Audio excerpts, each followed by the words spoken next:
زیاد از 500 نفر ساکن محله در ولایت نورین قرقیزستان جمع شده از شرکت چینی جورج ماینگ طلب کردند که کان سلطان سری را ترک کند. یک ساکن محله دو کارمند این شرکت را توقیف کرده است و در نتیجه نزاع به میان آمده مردم محله تجمع کردند. رئیس ولایت نورین امانبای قیلف برای گفتگو با اعتراضگران به کان سلطان سری رفته است. 2 روز پیش سنه 4 اوگوست نیز در کان مذکور حدود 30 نفر چارواپرور محله دست به تظاهرات زده اعتراض خود را به کارکرد شدن کان از سوی شرکت چینی بیان کردند.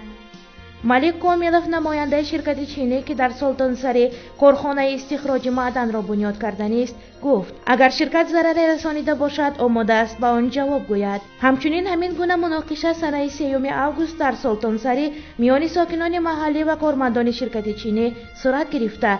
در نتیجه 2 ساکن محلی آسیب دیده بود که فعلا در بیمارخانه نورین قرار دارد. 12 کارمند شرکت چینی در شعبه پلیس بازپرسی می شوند.